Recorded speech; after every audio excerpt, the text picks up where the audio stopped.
Gratitude is an attitude. Is that true?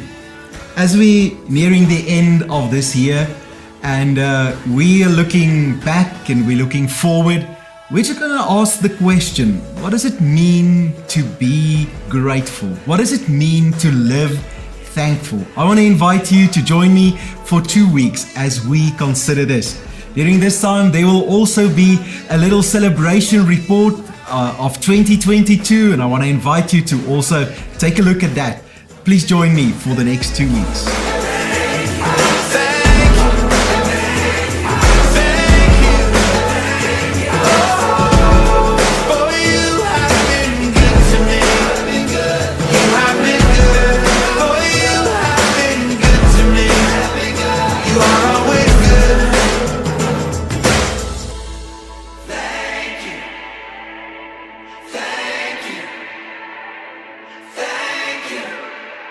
We're nearing the end of 2022.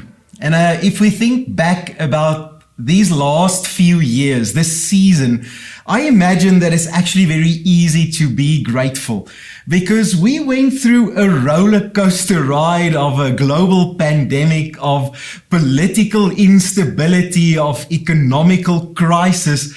And just looking at our lives, it's actually so easy to find things that we are still thankful for.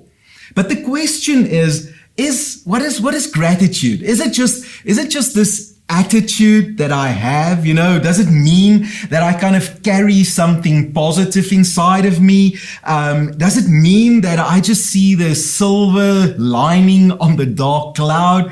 Many times when you listen to the prayers of children, you will hear them saying things like, I'm so grateful that I can see. I am so grateful that I have toys. I'm so grateful that I have a mum and a dad. And as adults, we will look at life and say, I'm grateful that I have a job and I'm grateful that I have a car. And I think all of those things so true. But the question is there more to gratitude than just the things that we have? Because this is the problem. What if we do not have it? And what if during this last season, I've lost so many of those things? Would that then exempt us of living a life of gratitude? Would that kind of excuse us to look at life and just say, no, that's just life? Or is there more to gratitude? And I think, yes, there is. Gratitude is definitely more than just an attitude. I think it is actually a posture. It's a way that we approach life. Gratitude is a worldview. It's a mindset. It's the way that we look at everything. It's a position.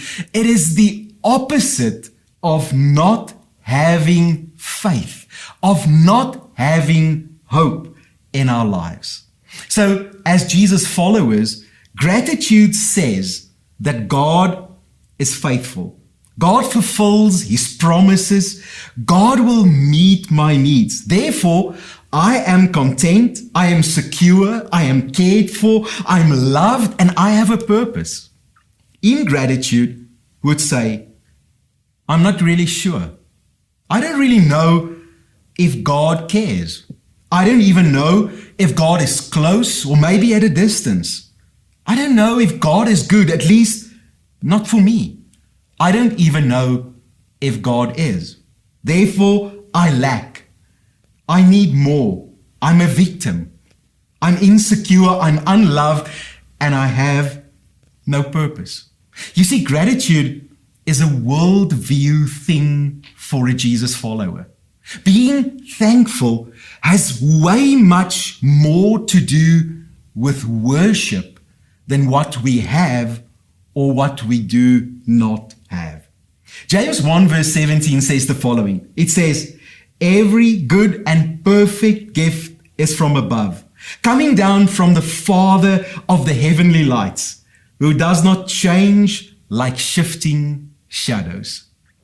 In the Old Testament, there's beautiful Psalms. In the last season, I've been journeying through some of these Psalms, and it kind of caught my attention, just those few Psalms, 15 actually, between Psalm 120 and 135. It's called the Psalms of Ascent. I want to read it to you. Psalm 121, the second one of these 15 Psalms. And the heading is the Lord our Protector. It says the following: I lift my eyes towards the mountains. Where will my help come from? My help comes from the Lord, the maker of heaven and earth. He will not allow your foot to slip.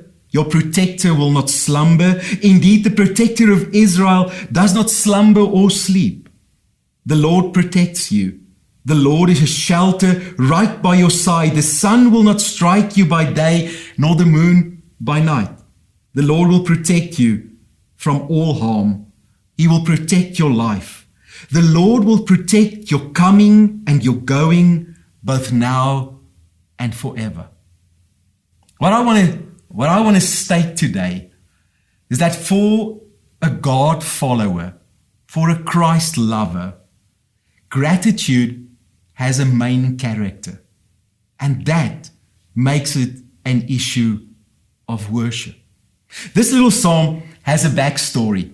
It's actually so beautiful. The Jewish people, they traveled to Jerusalem and they went to festivals many times a year. They traveled long distances with their families through the quiet of nature, with a bit of the fear of roadside problems and troubles and traveling through maybe areas that were not so safe. And as the Jewish people traveled these distances, these songs, these 15 psalms, were the songs that they were singing as they were traveling.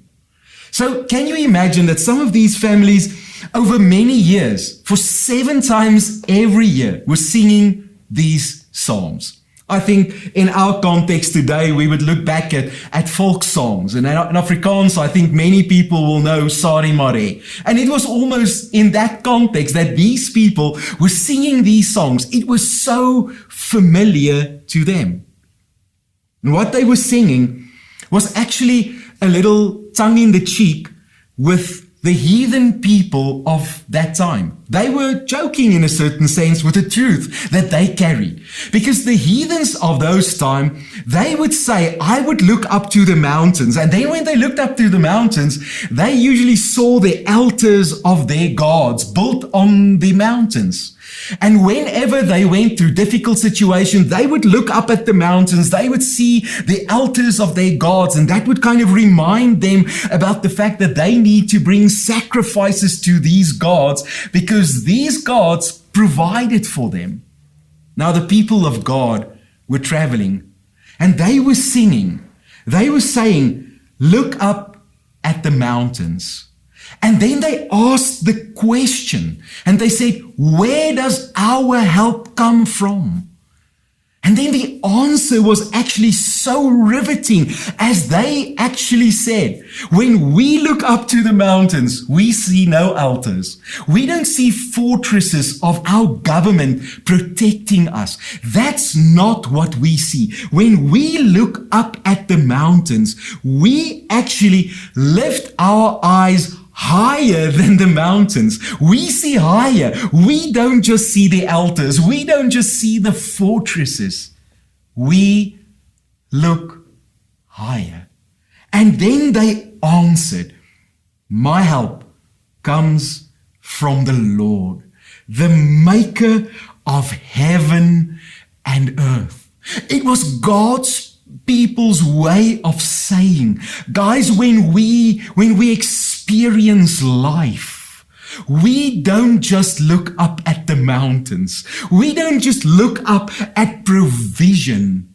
We see the source of our provision.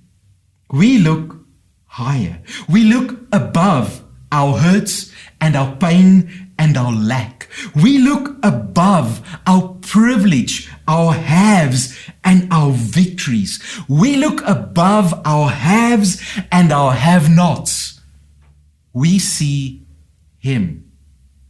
That's why this psalm says, my foot will not slip. That doesn't mean the road is not slippery. It's just the one that looks after me doesn't sleep. I have a shelter in the times of storm, when things go ragingly crazy in life. I have a shelter. I am never lonely, although I many times travel alone. When I struggle in my challenge or drown in my success, He is with me. I'm never alone. Not even the sun in the brightest of day or the moon in the darkest of night will ever affect my life, because He is the one who protects me now and forever. Gratitude is a posture. Gratitude has a main character. And when we look up at the mountains, when we lift our eyes at the end of a year, we see Him, the source of everything that is good. And that is living a life full of thankfulness.